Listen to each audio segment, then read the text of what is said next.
الاتحاد الدولي لكرة القدم الفيفا أعلن على تنظيم كأس العالم 2030 في الدول التالية: المغرب، إسبانيا، البرتغال وعدة دول. مبروك على المغرب. Parabéns Portugal. Enhorabuena España. Congratulations to Europe. Félicitations à l'Afrique. إن مع العسر يسرا، إن مع العسر يسرا، بعد العسر تيجي بزاف ديال اليسر. اللهم لك الحمد. غير دابا شويه كان الزلزال، غير شوي كان الزلزال. اللهم لك الحمد. دابا بالله عليكم، واش الزلزال تيجيب غير الضرر، غير الدمار؟ لا، تيجيب كل الخير.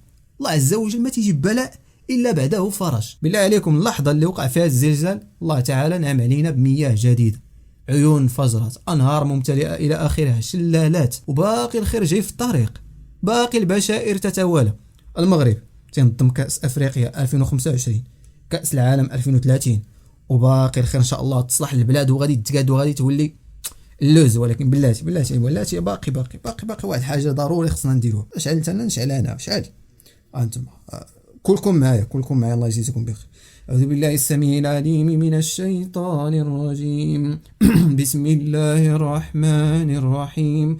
قل أعوذ برب الفلق من شر ما خلق ومن شر غاسق إذا وقب ومن شر النفاثات في العقد ومن شر حاسد إذا حسد. والله ما كره شي طياره نطلع من السماء ونبقى نرقي في البلاد. شوف راه اللي ما يبي الخير للغير ما عمرو جاي الخير. الناس اللي فرحوا للمغرب نسال الله تعالى ان يرزقكم البشائر ورزقكم من حيث لا تحتسبوا. دابا انا ما بيتش شي حاجه اللي تعكر علينا هاد الفرحه هادي. خرجوا بعض الناس قال لك هاد الشيء هذا راه توقعات ليلى عبد اللطيف. المغرب في السنوات القادمه بتكون مركز لاستقبال حدث رياضي عالمي، ولا استبعد ان يكون هذا الحدث هو جزء من المونديال. هلا يوما ما المونديال بينعمل بالمغرب، بس امتى وكيف واي سنه؟ الكلمه دي مهمه جدا عشان الزلزال اللي ضرب في المغرب حتى هو توقعات ليلى عبد اللطيف. عرس وقع في شمال العراق، شعلت فيه العافيه بسبب الالعاب الناريه، توفوا ازيد من 90 شخص. العالم تاني خرج وليلى عبد اللطيف توقعات هادشي.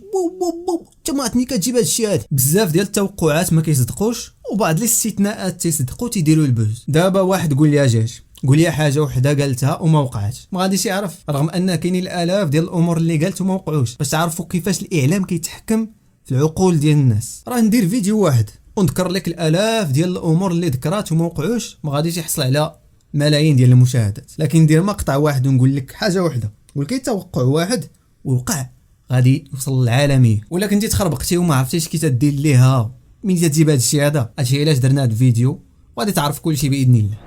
شكون هي بعدا ليلى عبد اللطيف؟ تزادت في بيروت، العمر ديالها 65 سنه. فاش يسولوها الناس يقولوا لها منين تجيبي هذا الشيء هذا؟ راكي كتقولي شي امور عجيبه. كتقول لهم انا عندي واحد القوه، وهاد القوه سميتها الالهام السادس. وهاد الهضره ما غادي تيقها غير اللي طايحه عليه الدفيفه.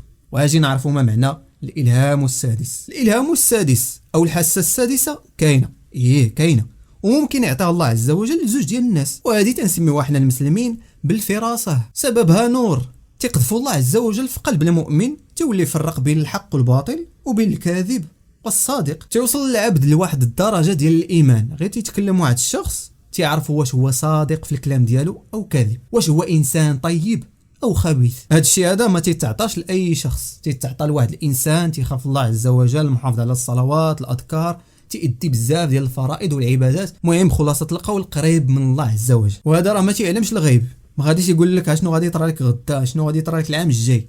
هو فقط واحد الانسان غادي يعاونك على اصلاح نفسك، غادي يعاونك على اختيار الرفقه الصالحه من رفقه السوء. وكاين فراسه علميه وما كتعطاش غير المؤمن بوحده، كتعطى حتى الكافر. مثلا واحد التاجر اكتسب خبره في الحياه، غادي يجبد لك النصابه واخا يكونوا تيطيروا. يعني الحاسه السادسه المفهوم ديالها عكس ما يدعيه الدجالون، غادي يوقع كذا وغادي يوقع كذا وغادي يوقع كذا. هذه راه ماشي الحاسه السادسه. الله عز وجل يقول قل لا يعلم من في السماوات والارض الغيب الا الله. فكيفاش كدير تعرف هذا الشيء؟ البلان وما فيه ان هاد ليلى عبد اللطيف كتكتب اكثر من 1000 تنبؤ، ورقه كعامره وكتبدا تقرا شنو غادي يطرى في الدوله الفلانيه، في المغرب، في ليبيا، في مصر. كتقول 1000 زعتا تيطرى منا واحد او زوج. خصنا نعرفوا ان الله عز وجل خلقنا كلنا بقدرات محدوده، راه ما كاينش هذا اكس مان، هذا سبايدر مان، هذا سوبرمان، هذا ويوصل الانسان اش ما وصل في العباده ديالو والايمان ديالو، راه الله عز وجل يلاه تيمن عليه بالفراسه ماشي علم الغيب. وما كاينش ولا نبي واحد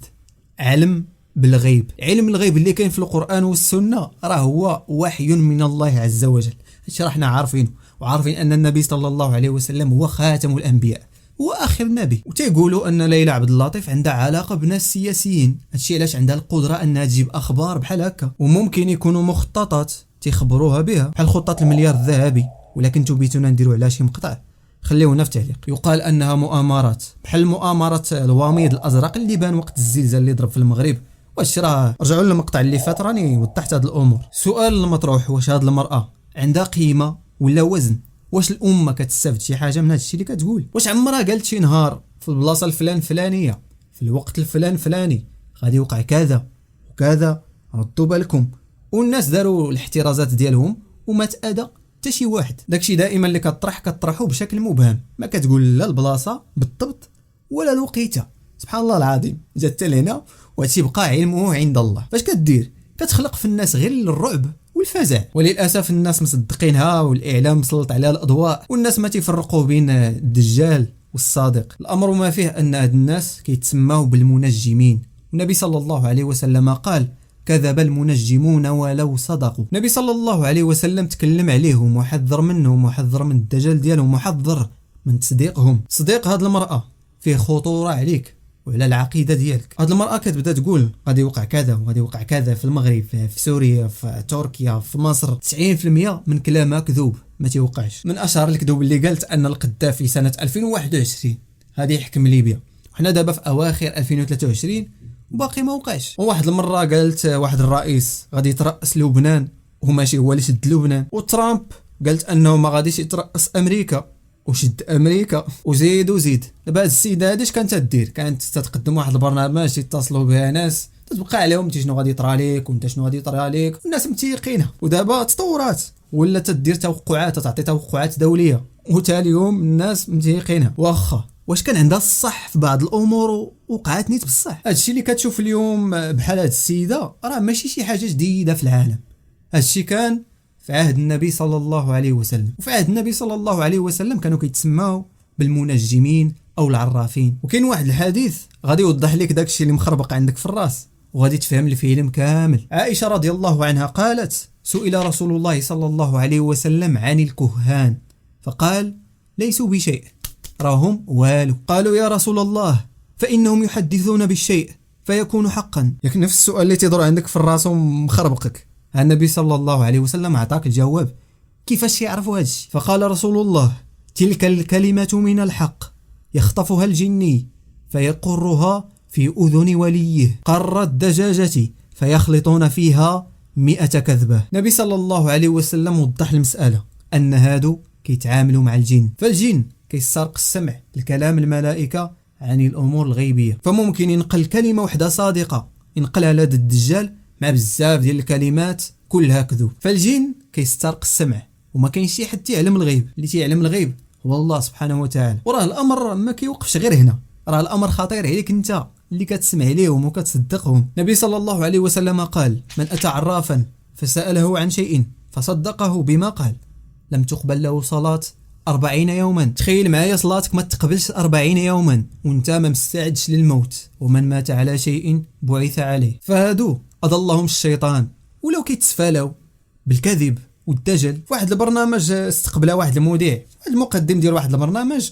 وسولها قال لها واش عمرك ديتي شي فلوس ماشي سياسي وقال لك هاكي هاد الفليسات هادو وذكري سميتي؟ قالت لا ما عمرها وقعت. المذيع حتى هو طلع ماشي من العاكزين، جيب لها شيك فيتوصلات به من رئيس لبناني بقيمه 150 مليون مغربيه. وبلاتي ما تحمقنيش، وغير دابا قالت ما عمرها شدات شي فلوس. مسكينه الصقعه غير بقى فيها وصيفط لها ديك البركه باش تعاون بها حتى تنقد العالم. من فرنسا بنك ليلى عبد اللطيف 150,000 دولار وشلت الاسم انا قصدا لانه ما بدي اقول. ليش انا وين جيبه؟ من فرنسا بنك ليلى باسم ليلى عبد اللطيف. ما إلك شيك حق. بتاريخ ما إلك 8/11/2012. ما إلك حق، ما إلك حق تجيبه. إلي حق، صار لا، ساعة ما إلك بسألك حق. تقولي لا. ما إلك حق. إلي حق. ما إلك حق، واذا بتخلي تشيك انا لا تفضل انا تفضل. فيلم الحلقه. فردوا بالكم من هاد الكهنه الدجالين، راه التصديق ديالهم خطر عليكم وعلى العقيده ديالكم. صلاتك ما غاديش تقبل 40 يوما. السلام عليكم.